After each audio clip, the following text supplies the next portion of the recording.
I am Ferdinand Marcos, and I am the President of the Republic of the Philippines. I stand today on behalf of 110 million Filipinos.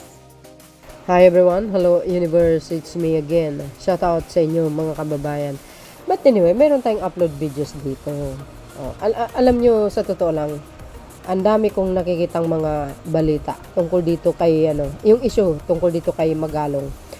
Alam niyo ito si Magalong kasi, madaldal ito, talo pa yung puwit ng manok sa kakadaldalan, kalalaking tao.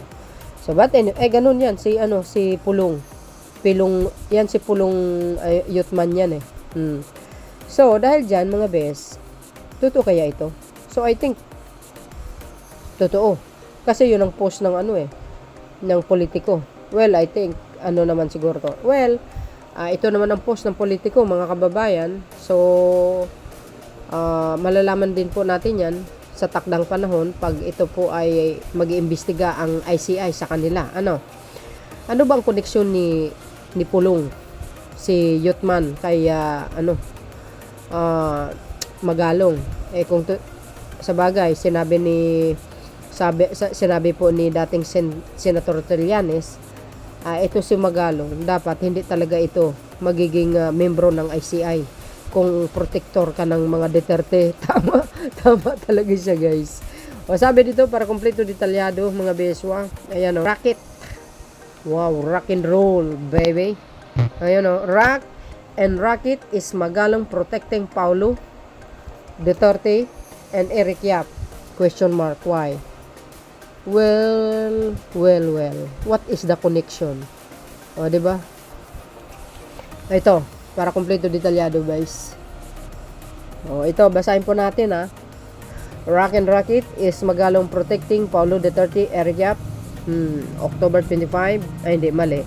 October 15, 2025. Naku po. Ano bang nangyari sa mundo? Kaya galit na galit sila kay Pangulo Is it the reason why Magalong resign from the ICC, mga kababayan?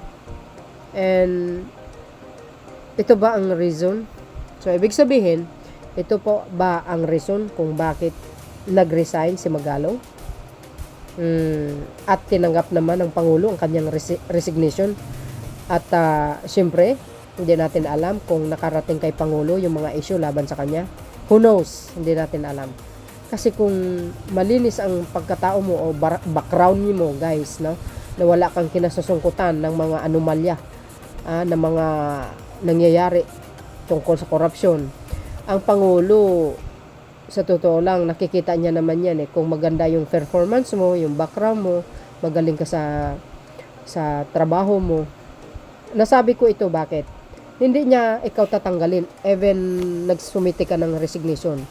Why? Nasabi ko, tingnan nyo, si NBI Director Santiago, nag-resign po yan. Binigay niya kay Pangulo, pero hanggang ngayon hindi tinanggap ng Pangulo yata. Correct me if I'm wrong. Still pa rin siya ang director ng NBI. Kasi, for sure, nakita ng Pangulo kung gaano siya kagaling. Alam niyo, sa totoo lang, very qualified din si Director Santiago ng NBI for DOJ Secretary. Diba? Sabi dito, mga bes, ayan, Davao City Representative Paulo Duterte and Benguet Representative Eric Go Yap are reportedly behind the overpriced 36 billion rock knitting project in Benguet carried out during the Duterte administration. Goes. What do you think, people? Well, I think, something's fishy. Diba? Hindi natin alam. So, bahala ng ICI mag-imbestiga. Pero, itong mga lumalabas ng mga rumors, guys, minsan masasabi natin, I think nagpo-post sila. So, ibig sabihin, meron silang real source talaga kung bakit pinopost nila. Kaya nga, yan ang sinasabi natin grabe naman, ang layo naman ni Pulong Duterte. Nakaabot ng Benguet. Diba? Ang tindi nito. Ang laki. Ang laki nito, mga kababayan. 36 billion rock knitting. Grabe. Nakakasakit ng damdamin, tuloy. This was revealed by Vera Files. Ayan naman talaga si Vera Files. So, alam mo yun, well, I'm not followers of Vera Files, but I really believe sa kanilang sa kanilang pag-usisa. So, shout out sa Vera Files, no? So I think Vera Files mayroon pinagkukuhanan ng yan ng may pinaghuhugutan ng tamang resources sa kanilang mga investigasyon o sa kanilang pagtutuklas. O ayan, no, sabi dito, this was revealed by Vera Files columnist Antonio Montalban, agay nako, deterred, who also alleged that the two lawmakers' participation in the racket was known to Baguio City Mayor Benjamin Magalong. Oh, goes. What the hell? Oh, 'di ba? Remember, guys, may mga nababalita tayo at nababasa sa sa social media yung basketball court niya Diskaya family ang contractors diyan. Nako po. Ang laking halaga niya raw. Mala NBA style. Naks naman, ang tindi. Grabe naman, napaka-social naman yung cover court na yan. Nababasa ko lang naman yan. Sabi dito, mga beswa, in this October 15 column, Montalban said, Magalong had privately told former Senator Antonio Trillanes IV back in 2022 about the alleged involvement of Duterte and Yap in the overpriced project. Oh my goodness. Ito talaga si Mr. 51 billion, talagang laging sangkot sa mga ganitong sadyang sanay na si Pulong sa mga ganito. Remember, sangkot din sa 6 billion plus na shipment ng kontrabando, mga kababayan, kasama yung asawa ni Duterte, ni Sara. According to Montalban, Magalong silence since the mix then makes him complicit. Alam nyo, nung nalaman ko na nag-resign siya, sobrang tuwa ko. Natutuwa ako. Bakit kanyo? Kasi marami po ako nabasa no? Ang dami as in. Ngayon, lumabas din ang katotohanan. 'Di ba? Kaya ngayon ko lang sasabihin na, buti naman at nag-resign siya. Kasi kung hindi siya nag-resign, malamang baka hindi maimbestigahan itong mga to.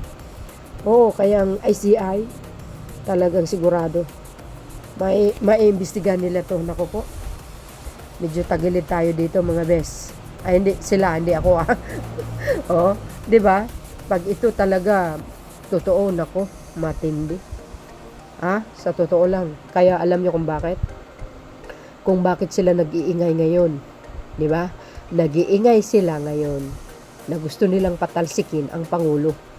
Tinitira talaga nila magpinsan si Speaker Martin, no? So ang akala nila nung pag-resign ni Speaker Martin, winner na sila. Doon po sila nagkamali. Kasi talagang sadyang matalino si dating Speaker Martin, kasi ang mismo inilagay niya yung talagang kaalyado niya at ni Pangulong Marcos Jr. si Speaker D. Di ba? So ito pong isa sa mga dahilan why lagi nilang sinisiraan ng Pangulo. Araw-araw makikita mo sa social media, lagi silang may paninira sa Pangulo. Kunting-kunti lang binaviral nila, ginagaslight nila. Tapos ito naman si Sara Duterte, kung anong pinagsasabi, wala daw nagawa ang gobyerno. Grabe. Walang kwenta lahat, as in. Ginagamit nila ngayon yung issue sa korupsyon para idiin sa Pangulong Marcos Jr. para kasangkot siya. Saan kayong makakitang ganyan? So ang akala itong mga Duterte na ito, mga kababayan, is BOBO yung majority ng Pilipino. Remember, ang nag-iingay lang talaga sa social media ang mga DDS. Totoo yun. Pero hindi nila nakikita na mayroong maraming mga political content creator na vloggers na pro government. Siyempre mga mostly are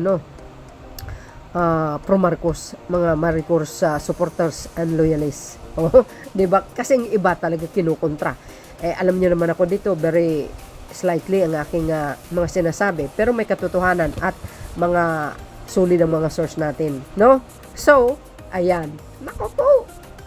So, do you think ito po ang dahilan kung bakit nag-resign? No? Ngayon parang sumama ang loob niya na tinanggal siya, sabi niya.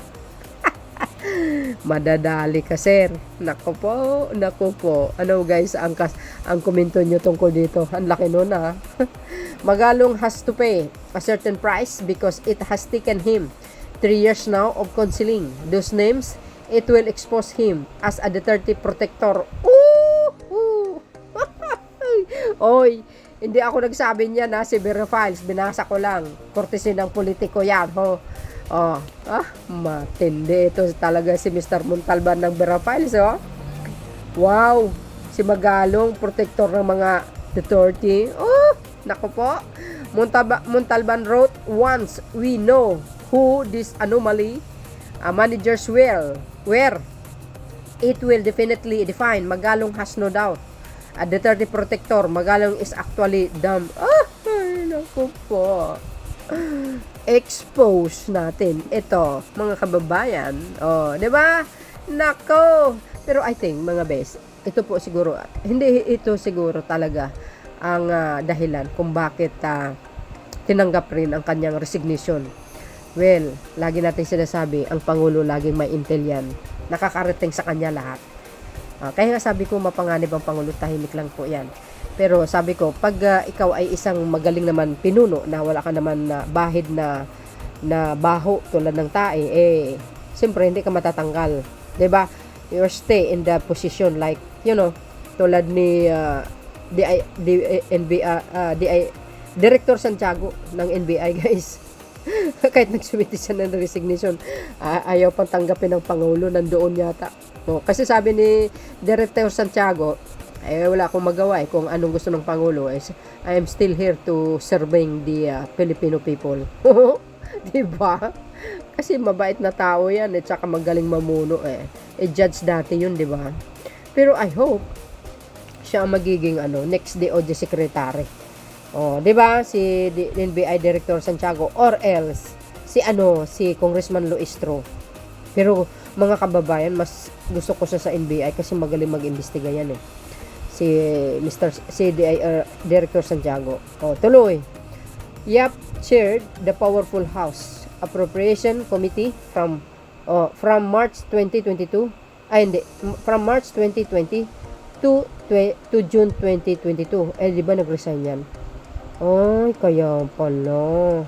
So, ibig sabihin, alam talaga ni Pangulong Marcos Jr. sa kanyang mga investigation, itong mga corruption talaga, ay talagang malala talaga. 'Di ba? Even si Senator Lacson, guys, sinabi niya sa isang video nung panahon ni Digong, grabe. May video ako diyan, 'di ba? Isiniwalat niya bilyon-bilyon ang talagang mga budget ng panahon na 'yon. Oh my goodness. Ano ba 'yan? Biro nyo 2020 to 2022. A position Montalban said he secured through his close ties with Duterte. Then he President's son. At the time, Yap represented the CIS party list. Naku po. Oo, totoo yun. So, former kaalyado ni Senator Tulfo. Nala kayo. Hala. Bakit itong mga party list? Parang mas malaki mga nakukuha nila. Parang lang tuloy. Benguet proved to be lucrative, Montalban wrote. In the 2022 election, Yap abandoned his party list seat and ran for congressman in Benguet. M goes. Kaya pala, mga kababayan. Nag-run pala siya ng congressman. Umalis pala siya sa CIS. 'Di ba? Ni congressman ni Senator Tulfo at ni Senator Raffy Tulfo. Wow. Nako, marami tayong aabangan nito, mga besa. Even if he was not a Cordilleran, Duterte, the father, even said Yap influenced the choice of district engineer so he could control the awarding of project. What? Talaga? Grabe, control mo pala talaga ang awarding of the project. Who is the contractor? 'Di ba? Ay, nako, malaki ang kita natin, mga bes. Nako, matindi. Ang racket, is racketing. Oh, goes. In a separate expose, Philippine Star columnist Jairus Bundok reported in September 2024 that based on information from Magalong, some politicos involved in the racket allegedly pocketed as much as 70% from rock knitting and cat's eyes used for slap protection in mountains areas. What the heck? Talaga? Wow, grabe. Masiba kayo talaga sa pira. 70%. Wow. Nako. Nako mga bes. Ano ba yan? Kaya pala, nung pumunta si Pangulong Marcos Jr. sa Benguet. Nako. Kawawa talaga. Ako naawa din kay Pangulong Marcos Jr. Bakit kanyo? Tinambak sa kanya ang malaking problema na ito. Pero ang lakas loob niya pa rin maging matatag siya. Siya pa nag-expose. Kaya sabi ko nga 'di ba, aligaga itong mga tao na ito. Yung mga sangkot, aligaga na sila. Ayan, ito pa. Aside from the Benguet racket, Montalban also noted that during Yap's term as appropriation chair, the 31st district in Davao City received a staggering 51 billion infrastructure funds. Ay, grabe. Oy, talaga. Kaya pala, Mr. Yap, ikaw ha. Ay, talaga naman, Yap, ha. Grabe ang connection mo pala kay Yutman, ha. Oh, see? 51 billion infrastructure funds. Nasaan napunta? Ano ang nangyari sa 51 billion na yan? Grabe naman kayo. Ito learn and lesson. Sa atin lahat. Gising na kayo dapat. 2028, wag na pabalikin ang mga Duterte. Kung ayaw natin mangyari uli yung mga nangyayari. Kawawa si Pangulong Marcos Jr. Tinambak sa kanya yung problema. Ngayon, siya ang magsolusyon. Siya ang maglilinis. Tapos, siya pa ang lumabas na masama. Itong mga dides nito, feeling malinis, ha? Ayan. Ano po ang kapalagayan yung mga kababayan sa nangyayari sa mundo, sa Pilipinas? Wow, grabe talaga to si Mang Kanor, no? Sa pamumuno niya. Ang daming revelation na, lumalabas. Talaga. Kudos din naman sa Verifiles at sa Rappler. Ayan, I'm not fans of Rappler kasi I know mga yan, anti-Marcos, pero yung trabaho nila, ginagawa nila sa totoo lang. Kudos naman sa kanila. Ayan, matindi ito. Ito pa, yung sinabi ni dating Senator Trillanes. Oh my goodness. Ayan, scared or just loyal to Duterte. Trillanes dares. Magalong to name Benguet's 36 billion rock knitting scam. Corporate. Matindi to sa bilib ako dito sa kaya no. Hindi ako fans ni Senator Trillanes. Pero okay po siya. Talagang in fairness naman sa kanya mga kababayan malaki din ang may ambag din naman sila magdalo. Siyempre si dating Senator Trillanes sa pagpapakulong kay Digong. Kung hindi sila nagsampa noong 2017 baka lalong namamayagpag si Digong hanggang ngayon, no? Grabe. Oo, totoo yun. Ito pa, yung sinabi ng isang post, ipinagtatanggol niya si Bongo dahil nakatulong sa kanya, di ba? So, paano magiging credible ang isang tao na ipagtatanggol ang isang pang-politiko dahil lang nakatulong sa kanya, di ba? Kaya nga sabi ko, di ba, mga kababayan, sa panahon ni Pangulong Marcos Jr., hindi uso ang paboran. Sa panahon lang ni Digong yun. Nakikita ko kasi sa panahon ni Digong, kahit sabi mo, isang rapist, pinagtatanggol niya pa. See? Naku po. Sabi po ng Pilipinas Today, ayan, sinabi ni sino to? Jerry B. Gracio. Totoo yun, September 10 ito na pinost niya. Ito pa. Yan pa yung sinabi ni dating Senator Trillanes. kay Magalong. Former Senator Antonio Trillanes has raised doubt about Baguio City Mayor Benjamin Magalong claim of political independence and suggesting that the mayor has shown bias in favor of former President Rodrigo Duterte. Ay, di kinaloka.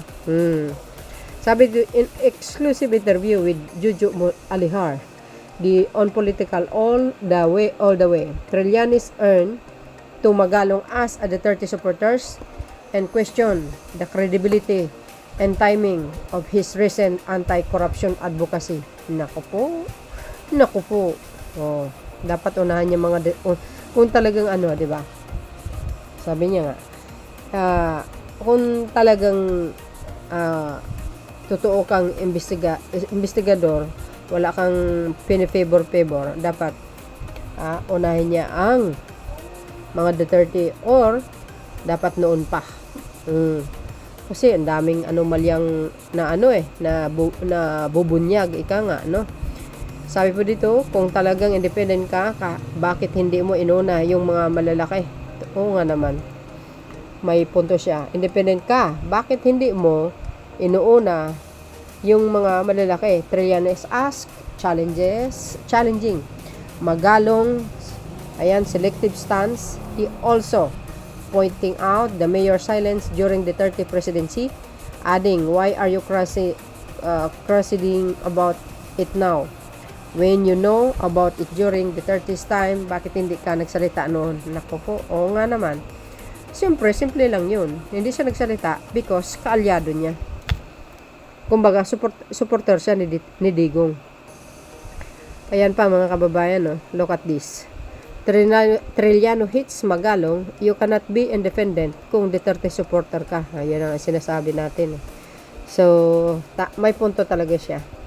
Kaya, isa sa mga reason, baka may nakarating sa Pangulo na talagang maraming involvement. So, maaring ganun. Tinanggap ang resignation niya. At, ayun nga, kung tama itong sinabi ni dating Senator Trillanes, masugid siyang taga-suporta ni Digong, so maaari kumbaga iiwasan niya na maimbestigahan yan kung still nasa ICI pa rin niya. Maiwasan ng imbestigahan ang Duterte side, pero dahil umalis na siya, maganda yan. So yun mga kababayan, kayo na pong bala magkomento. See you again on my next upload. Bye bye bayan, babus, God bless Philippines.